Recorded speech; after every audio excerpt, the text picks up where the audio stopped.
Okay, imagine the 7, but younger, more chaotic, and somehow even more messed up.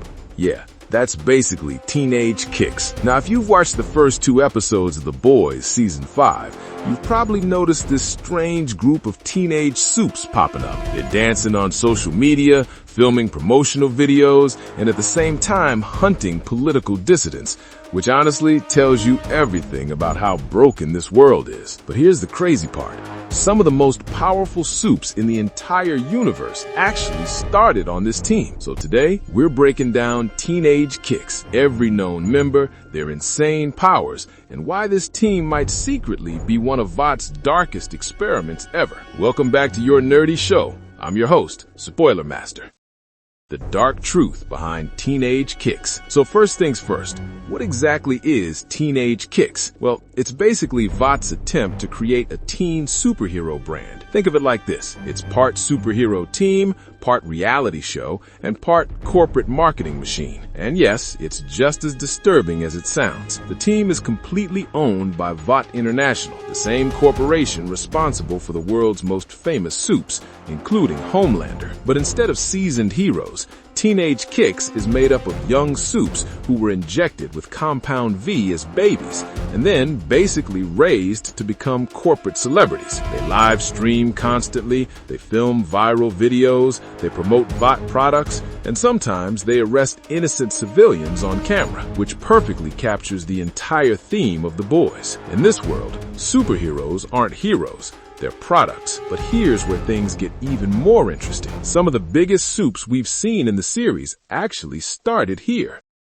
The original Teenage Kix lineup. Before we get to the Season 5 members, we need to talk about the original roster of Teenage Kix, because honestly, this lineup is wild. At different points in time, the team included A-Train, Translucent, Sister Sage, Mesmer, and Popclaw. Yeah, that's basically a superhero high school class that eventually produced members of the 7. For example, A-Train actually formed a close friendship with Mesmer during their time in Teenage Kix, and this is also where his relationship with Popclaw began, long before things turned tragic later in the series. But the most fascinating member here might actually be Sister Sage. She joined Teenage Kix back in 2007, and she didn't last long. Why? Because she was too smart. Seriously. Her intelligence made the rest of the team uncomfortable, and tensions started building. Eventually, she was removed from the group entirely, which is honestly the most Vought thing imaginable. The smartest person in the room gets kicked out because she makes everyone else look bad.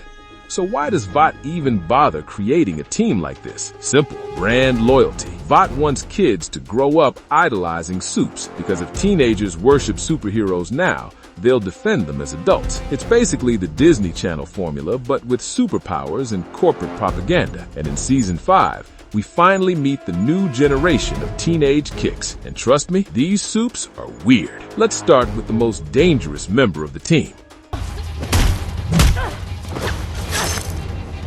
Sheline, the cat-like predator. One of the most recognizable members of Teenage Kix is Sheline. And honestly, she might be the most physically dangerous member of the group. At first glance, she looks like a typical influencer-style superhero.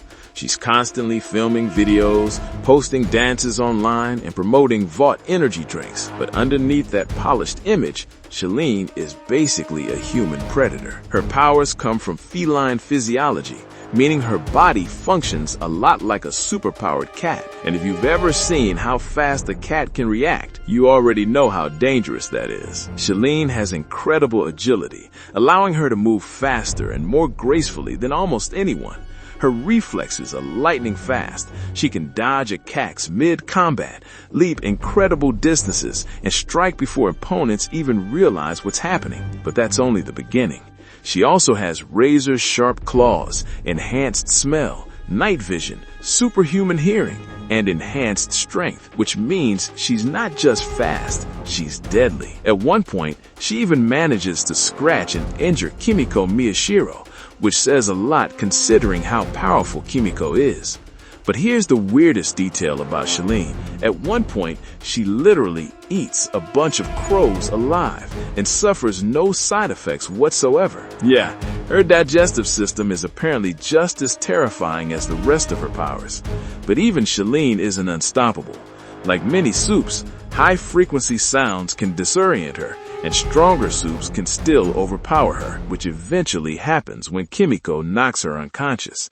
Still though, Shellene is easily one of the most dangerous Teenage Kix members. That's you!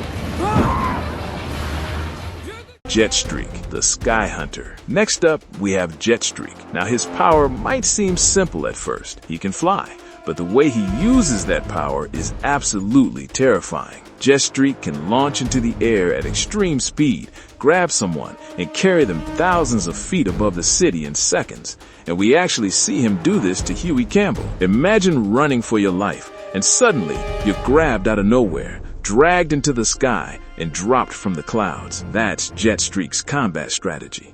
He also has enhanced strength and durability, allowing him to survive punches from powerful Supes, even Soldier Boy.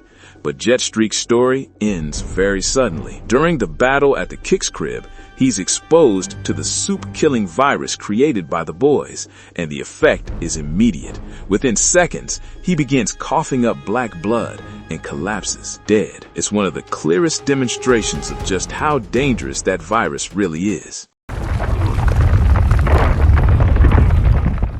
Rockhard, the most disturbing Supe ever. Alright, we need to talk about Rockhard, and trust me, this character is peak the boys' insanity. Rockhard's entire body is made of solid granite.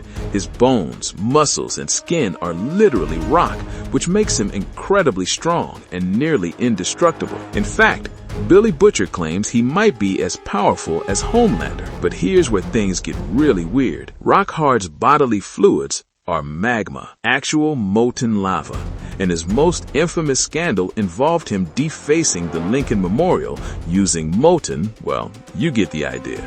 After that disaster destroyed his reputation, Rockhard disappeared and hid inside the Teenage Kix headquarters, known as the Kix crib. But when the boys finally discover him, he's become something horrifying.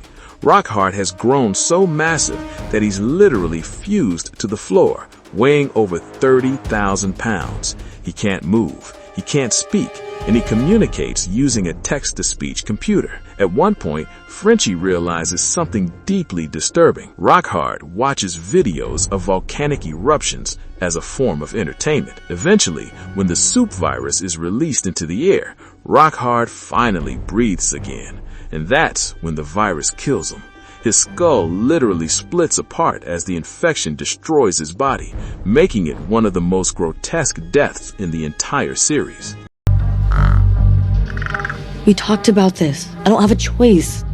Finally, we have Countess Crow.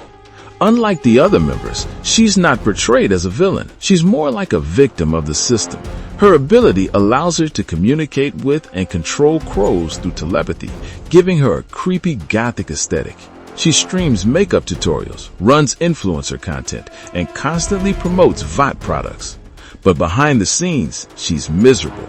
During one moment in the Kix crib, Mother's Milk discovers that she's secretly taking antidepressants, and when confronted, she completely breaks down. Instead of acting tough, she starts crying and begs him to spare her, admitting that she just wants to see her parents again, which honestly makes her one of the most human characters in the entire team. In a rare moment of compassion, Mother's Milk lets her go, and as she walks away, she quietly mouths the words, "Thank you." It's a small moment, but it reminds us that not every Supe in this universe is evil. Some of them are just trapped in Vought's system. So why does Teenage Kix actually matter to the bigger story of the boys? Because this team represents the future of Vought. They're not just creating superheroes anymore. They're creating entire generations of Supes. Teenage Kix is basically a training program for future members of the Seven, which means the next Homelander might already be growing up inside this system, and that's honestly terrifying. Our nerdy thoughts. Teenage Kix might seem like comic relief at first, a bunch of awkward teenage Supes making TikTok videos. But the deeper you look, the darker it becomes. Because this team proves one thing, Vought isn't slowing down. They're building the next generation of superheroes. And if history tells us anything, that probably won't end well for humanity. But hey, that's just another day in the world of the boys. If you enjoyed this breakdown, drop a like and let me know in the comments which Teenage Kix member had the most disturbing power. And if you want more deep dives into the boys, Marvel, DC, and sci-fi shows, make sure you subscribe because trust me, things in The Boys Season 5 are only getting crazier. No, what the heck, I'll laugh anyway.